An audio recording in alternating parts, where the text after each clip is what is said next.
Assalamualaikum warahmatullahi wabarakatuh. Perkenalkan, nama saya Wulandari dengan NIM 20122037.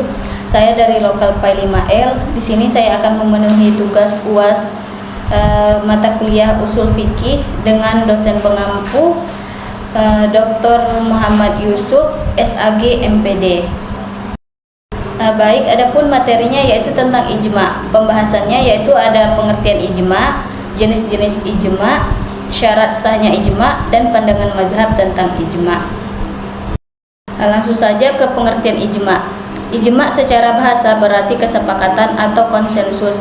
Dalam istilah fikih, ijma diartikan sebagai kesepakatan para ulama atau mujtahid pada suatu masa terhadap suatu perkara atau hukum syariah setelah wafatnya Rasulullah SAW. Ijma menjadi salah satu sumber hukum Islam setelah Al-Quran dan Al-Sunnah, yang dapat digunakan untuk menjawab permasalahan baru yang tidak ada nas yang jelas dari kedua sumber utama tersebut.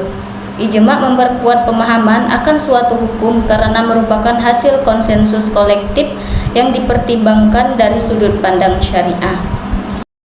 Kemudian ada jenis-jenis ijma. Ijma terbagi menjadi dua, yaitu ijma qauli dan ijma sukuti. Yang pertama yaitu ijma qauli, ijma dengan perkataan. Ijma qauli adalah kesepakatan yang dicapai melalui pernyataan atau perkataan eksplisit dari para ulama atau mujtahid mengenai suatu hukum. Dalam ijma qauli, setiap ulama yang terlibat menyatakan persetujuan mereka terhadap hukum yang disepakati. Yang kedua yaitu ijma sukuti. Ijma sukuti dengan kesepakatan diam-diam. Ijma sukuti adalah kesepakatan yang terjadi ketika sebagian ulama menyatakan suatu pendapat mengenai suatu hukum dan pendapat tersebut tidak dapat bantahan atau penolakan dari para ulama lain. Lalu ada syarat sahnya ijma.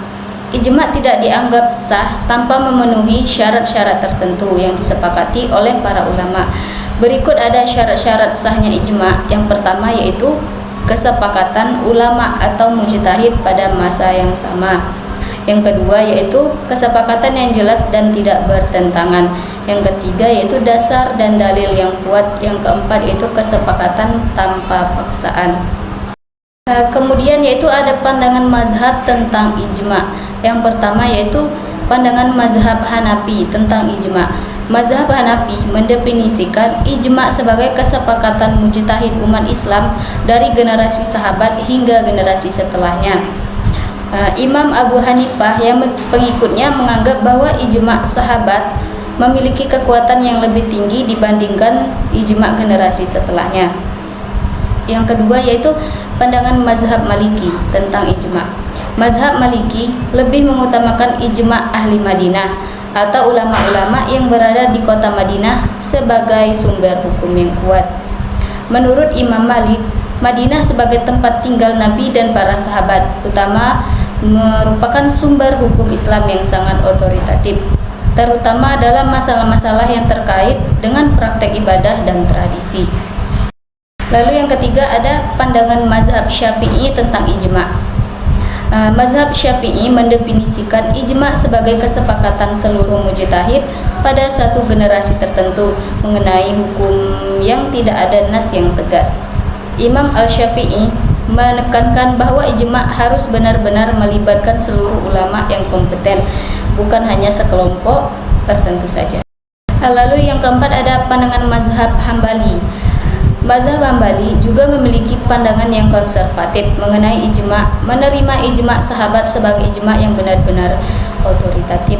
Ia sangat skeptis terhadap ijma karena ia dianggap sulit untuk mendapatkan kesepakatan penuh dari para ulama yang tersebar di sebagian wilayah Islam. Baik, cukup sekian yang dapat saya sampaikan. Lebih dan kurang saya mohon maaf. Saya akhiri. Wassalamualaikum warahmatullahi wabarakatuh.